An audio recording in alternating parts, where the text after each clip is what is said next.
So, does anybody here like to cook? I know I've talked to you guys about how I like to cook before. Does anybody else here like to cook? Okay. Well, today we're going to be talking more about chemical reactions. All right, and chemical reactions is kind of like cooking, right?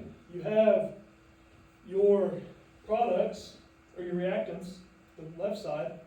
Those are kind of like your ingredients, right? They go into your recipe.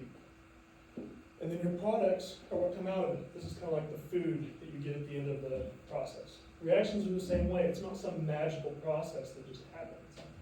It's all about adding the right amount of each ingredient in and getting these set amounts of products out at the end. Okay? So, today we're going to be talking more about whether an equation is balanced or not. So what that is going to mean is that we have the same number of elements on the reactant side, which is the left side of the arrow, as we do on the product side, or the right side of the arrow. Okay? So as you can see here, this equation is balanced, right? We have our carbon, C. There's one on the left side, one on the right. Hydrogen, H4. Means there's 4. We have 4 here. Same thing with oxygen. Equal amounts on each side. This is a balanced equation. We're going to talk about more what these coefficients mean, but for now, we can just look at this and know, based on these different amounts that's depicted here, that we have a balanced equation. Okay? So, just a little refresher before we get to coefficients. We're going to talk about subscript numbers again. Okay? Remember, our subscript numbers, these little numbers, they only apply to the letter that's directly to the left of it. Okay? So for example, with NO2, we don't have 2 nitrogen and 2 oxygen. Just 2 oxygen. The 2 only applies to the direct element to the left. Okay? Coefficients are different. Coefficients go out to the front. And these numbers apply to everything in the compound. Okay? So MgO, magnesium oxide. Here, because we have a 2 out front, we actually have 2 magnesium and 2 oxygen. Okay? It's a little different. So remember, subscripts only apply to the first one to the left. Coefficients apply to everything through the whole compound. Okay?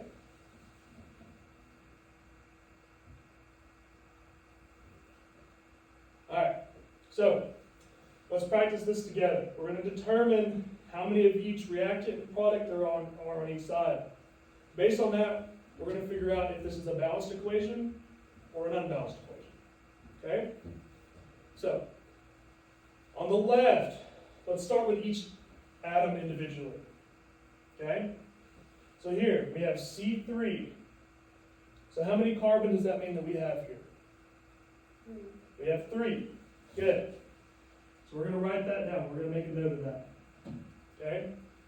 Let's look at the right side. Let's look for all the carbons on the right. Okay? All right, we have a C. There's no subscript, so if there's no subscript, what does that mean? That means there's a 1 there. It's just like math. We don't write 1x, right? So we're going to have a 1 here. We have 3 coefficients, so that's distributed to the C. Okay? So we have 3 C's here. No more C's throughout the rest of it. So on the product side, we have 3 carbons. Okay? Let's look at hydrogen next. So we have H8. So how many hydrogen do we have present in this compound? 8. Good. No more hydrogens on the reactant side. Okay. So how many hydrogens do we have on the reactant side then? 8. Good. Okay. Let's move over here. So on the product side, no H's in this compound, so we're good there. We look at this one, we have an H2 with a coefficient of 4. Okay? So we're going to distribute this 4 to the H2. So when we do this, we multiply, right guys? So it's going to be 4 times this 2 which gives us 8 hydrogen on the product side as well. Okay?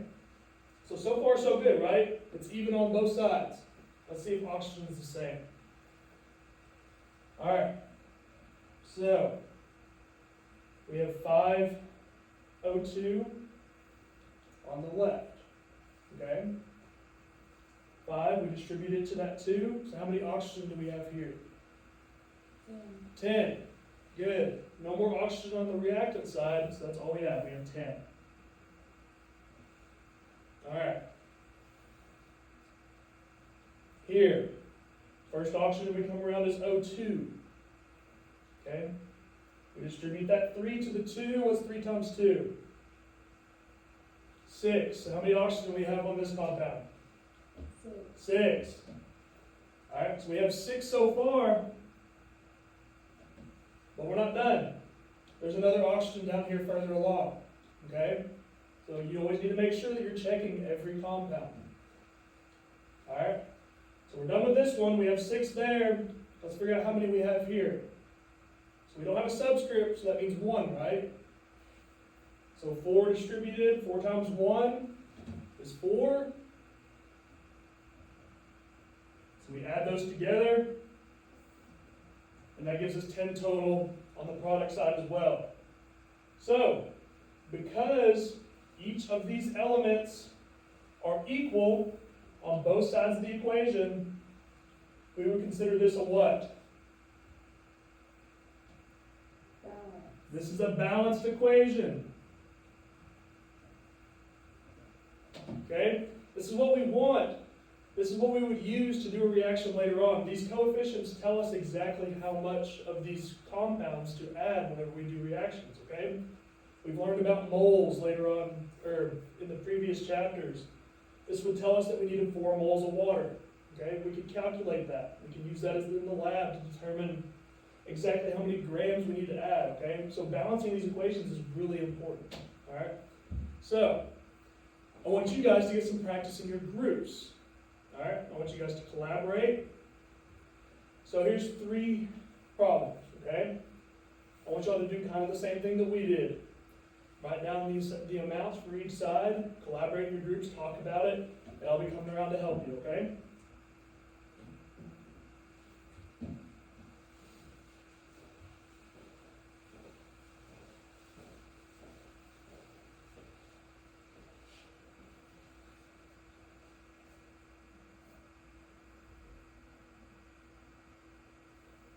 Looks good. Be sure that y'all are using your groups, guys. So does it matter like what order you put them in? Like you just, No, you can do whatever. so when you're looking at them, you know, like C and K first. Mhm. That's the way I would do it. I would start from left to right for each Okay. one. Okay?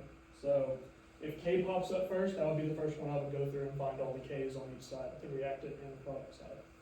And I would go to oxygen and then hydrogen. Okay? But you can do it however you want. But that's just me personally, that's how I would do it. Okay?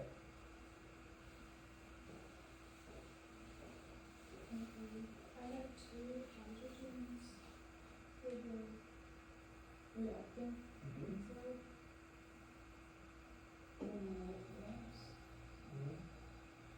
So everything balanced up, right?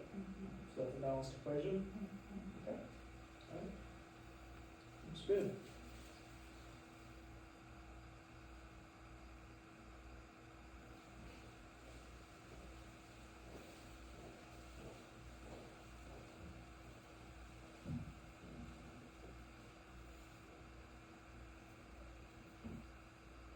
Alright guys, finish up what y'all are working on and we'll come back, okay?